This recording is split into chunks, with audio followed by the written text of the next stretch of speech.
नमस्ते नागरिक। 140 करोड़ आबादी वाले देश में वोट सिर्फ एक कागज का टुकड़ा या मशीन का बटन नहीं, यह एक आम नागरिक की सबसे बड़ी ताकत है। लेकिन पिछले कुछ सालों में एक शब्द इस ताकत पर संदेह के बादल पैदा कर दिए हैं, वोट चोरी।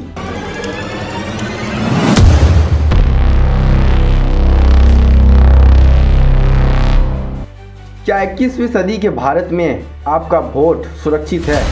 क्या बैलेट पेपर वापस आना चाहिए? और सबसे बड़ा सवाल, राहुल गांधी जैसे नेता वोट चोरी का दावा करते हैं तो सबूत लेकर अदालत क्यों नहीं जाते? वोट चोर गद्दी छोड़। आज भावनाओं को साइड रखकर केवल फैक्ट पर बात करेंगे। सबसे पहले हमें इतिहास समझना होगा कि आखिर क्यों बैलेट पेपर की जगह ईवीएम लाना पड़ा। तो 19 के दशक में भारत में चुनाव बाहुबल का खेल था। लूट होता था, हम ही लोग लूटते थे, हम अब खुद लूटे थे। किसके लिए? कांग्रेस के लिए लूटते थे, पहले लूटते थे। ये 1998 की तस्वीर है जब बिहार में बूथ कैप्चरिंग होती थी। कैसे होती थी वो तस्वीर आप खुद देख लीजिए। यूपी, बिहार, बंगाल जैसे राज्यों में बूथ कैप्चरिंग आम बात थी। दबंग लोग पोलिंग स्टेशन पर कब्जा करते थे, जबरन मोहर लगाकर मतपेटियां भर देते थे। इसी धांधली को रोकने के लिए चुनाव सुधारकों के जनक टी.एन. शेषन ने मोर्चा संभाला और तकनीकी का रास्ता साफ हुआ। भारतीय ईवीएम दुनिया की अन्य मशीनों से अलग एलोन मशीन है। इसमें कोई इंटरनेट नहीं होता, इसमें सिम कार्ड या वाईफाई नहीं होता, इसमें वन टाइम प्रोग्रामेबल चिप होता है। इसके सॉफ्टवेयर बदला नहीं जा सकता। 2013 में वीवीपीएटी लाया ताकि आप अपनी आंखों से देख सके कि वोट किसे गया। लेकिन क्या यह मशीन हैकिंग से प्रभावित हो सकती है? इसमें चुनाव आयोग का कहना है कि सुरक्षा की 3 परतें इसे नामुमकिन बनाती है। 2024 के आम चुनाव और 25 के विधानसभा चुनाव के दौरान राहुल गांधी ने एक नया मोर्चा खोला। उन्होंने आरोप लगाया कि चुनाव आयोग का सर्वर और मशीनें पारदर्शी नहीं है। उन्होंने ईवीएम हैकिंग जैसे शब्द तो इस्तेमाल नहीं किए, लेकिन वोट चोरी का बड़ा नैरेटिव फैलाया। यह एक महत्वपूर्ण मोड़ है। राजनीति में आरोप लगाना आसान है, लेकिन कानूनी रूप से सबूत कठिन। राहुल गांधी ने कई बार पुख्ता सबूत होने की बात कही, लेकिन चुनाव आयोग ने इन आरोपों के खिलाफ जवाब मांगा, डेटा मांगा, तो कोई तकनीकी रिपोर्ट पेश नहीं की गई। सवाल यह कि जब विपक्ष जोर जोर से वोट चोर चिल्ला रहा है तो कोर्ट क्यों नहीं जाता? असल में विपक्ष कई बार कोर्ट गया है। अप्रैल 2024 और अक्टूबर 2025 में सुप्रीम कोर्ट में लंबी बहस हुई।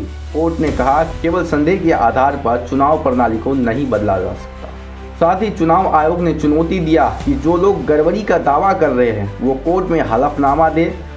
हलफनामा देना होगा या देश से माफी मांगनी होगी, तीसरा विकल्प नहीं है। हलफनामा देने का मतलब है कि अगर आपका दावा झूठा निकला तो आपको जेल हो सकती है। शायद इसीलिए राहुल गांधी डर गए होंगे। राजनीतिक विशेषज्ञों का मानना है कि विपक्ष के पास राजनीतिक आरोप तो है, लेकिन कानूनी सबूत नहीं है। वोट चोरी हुई है, इतनी बड़ी हजारों में संख्या है, आपका किसी का वोट कटा है भाई? अरे जोर से बोलो, कटा है। जनता के बीच मुद्दे तो उठाते हैं, लेकिन कोर्ट में पुख्ता सबूत पेश करने से हिचकिचाते हैं। असली वोट चोरी शायद मशीनों में नहीं, बल्कि वोटर लिस्ट और फेक न्यूज के जरिए होती है। वोटर लिस्ट मैनिपुलेशन, खास समुदायों के नाम लिस्ट से गायब कर देना, डीप फेक से नेताओं के फर्जी वीडियो वायरल कर मतदाताओं को गुमराह करना, यह दृश्य चोरी है जो कि किसी भी ईवीएम हैकिंग से ज़्यादा खतरनाक है। राहुल गांधी हमेशा कहते हैं कि अगर ईवीएम हटाकर बैलेट पेपर से चुनाव हुआ तो बीजेपी नहीं जीतेगी। लेकिन क्या आपने गोवा के नतीजे को देखा है? गोवा में विपक्ष की सबसे बड़ी मुराद पूरा हुई, जहां जिला पंचायत के चुनाव बैलेट पेपर से कराया गया। न मशीन खराब होने का बहाना, न हैकिंग का डर, सीधे मोहर और जनता का फैसला। नतीजे आए तो कांग्रेस के पैरों तले जमीन खिसक गए। बैलेट पेपर के बावजूद भाजपा ने 50 में से 28 सीटें जीतकर स्पष्ट बहुमत हासिल किया। वहीं वोट चोरी की बात करने वाली कांग्रेस महज 10 सीटों पर सिमट गई। अब सवाल यह है कि क्या अब भी मशीन खराब है, या फिर कांग्रेस ने ये मान लेना चाहिए कि समस्या मशीन में नहीं बल्कि जनता के भरोसे में है। गोवा के लोग बैलेट पेपर पर मोहर लगाकर साबित कर दिया कि वो किसके साथ है। अंत में यही कहूँगा, लोकतंत्र भरोसे पर चलता है। अगर मशीन पर भरोसा नहीं तो सिस्टम को सुधरना चाहिए, लेकिन बिना सबूत के संस्थानों पर सवाल उठाना लोकतंत्र के लिए बड़ा घातक। राहुल गांधी हो या कोई भी नेता हो, उन्हें अपने आरोपों को संवैधानिक संस्थाओं के सामने साबित करना होगा, वरना ये केवल चुनावी विलाप बनकर रह जाएगा। आपका वोट आपकी ताकत है, इसे अफवाहों की भेंट ना चढ़ने दें। जागरूक रहे, सवाल पूछे, लेकिन तथ्यों के साथ। आपको क्या लगता है, देश में बैलेट पेपर से चुनाव होने से राहुल गांधी जीतेंगे, पीएम बनेंगे? कमेंट में जरूर बताइए।